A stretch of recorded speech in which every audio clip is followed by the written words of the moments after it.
Welcome back, everybody. Today's review, we are going to be venturing into French luxury niche. That's a bit of a mouthful. French luxury niche house, Stéphane Humbert Lucas, and I think on his branding there's a 777 at the end of that name.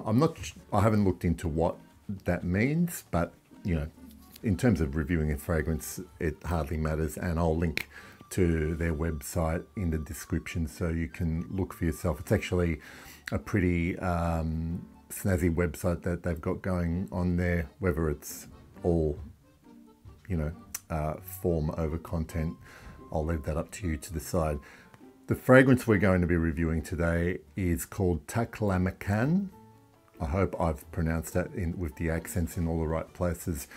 It is named after a huge inland Asian desert located in China, close to the border of India and Pakistan. But it's a desert-inspired fragrance. And what that immediately brings to mind is Andy Tauer's L'Air du Désert Marocain. And when you spray this on, without even knowing any of the desert stuff, you can't help but be reminded of L'Air du Désert Marocain. So it is essentially an amber, okay?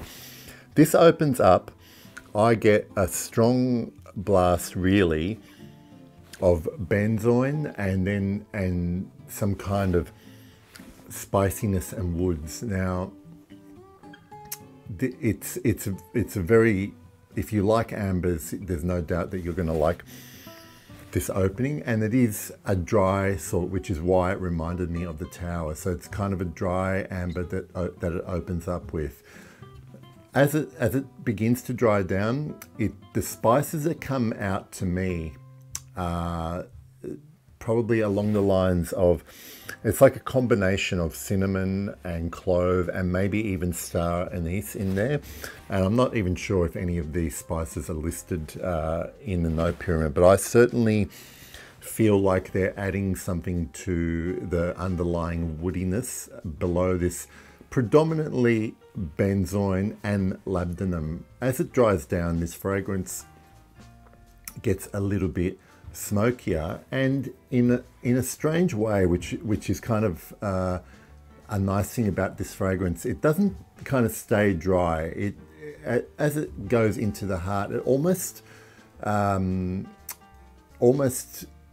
gets a little bit, what's the word I'm looking for? A little bit, there's patchouli comes through, and it gets a bit earthier and has more moist facets to it. And basically, to my nose and on my skin, that's how the scent develops and progresses. It's not as arid and bone dry as L'Air du Désert Marocain. It is lovely. There are lovely accords of smoke. There is a smoky labdanum, and there's also this like really dry woods, which to my nose smells more like cedar than any other type of woods. The spices, but you can't help but conjure up a picture of being out in, well, not even being out in the desert, but entering like I immediately had pictures of desert tents, and as soon as you enter the tent, there's just this warmth, and there's probably some spicy sweets being eaten in there. There's a fire. It's that kind of fragrance. It's obviously not an overly original idea, but it is very well done.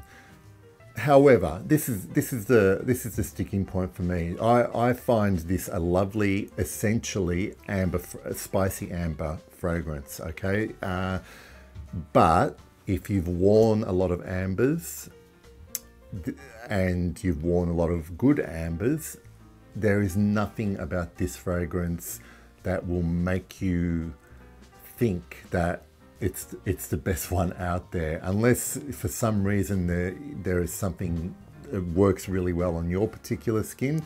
And by no means is there anything wrong with this one. It's just not overly, I guess, not a standout for me when you have got things out there like L'air du Desert Marocain, or you've got spicy ambers like Ombre 114 from Histoire de Parfum, and even Ombre Fetiche from Annick Goutal.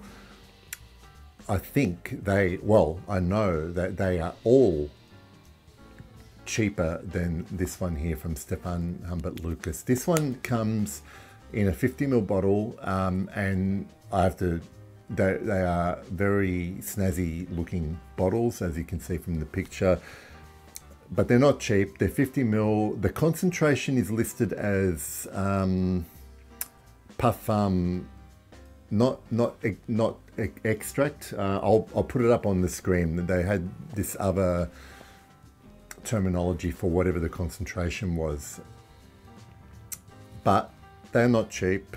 And this one here in particular, although it performs well, I get a good 8 hours from this fragrance. It's not something that I'm going to be like going after a bottle of. If you love amber, you might try this, and that's great, and you might like it, and it's a worthy amber. My only point that I'm trying to make is that there are lots of other just as good, if not better, ambers out there that are a little bit cheaper. So this is just another one for all amber lovers to put on their list to try. Another desert inspired amber. It's not quite as dry as the Tower. There are some interesting things that happen in here. I do like the way the spices come through and how it goes from dry spice to almost wet earthiness, and then right at the end it's basically a smoky labdanum with on a wooden base, and that's pretty much it for the rest of the progression. There's no doubting the quality, but whether it is outstanding enough to warrant a purchase is ultimately up to your own individual nose. For me, it's not something I'll be chasing a bottle of. So I hope you found that review informative, and thank you as always for watching, and I'll see you soon. Bye.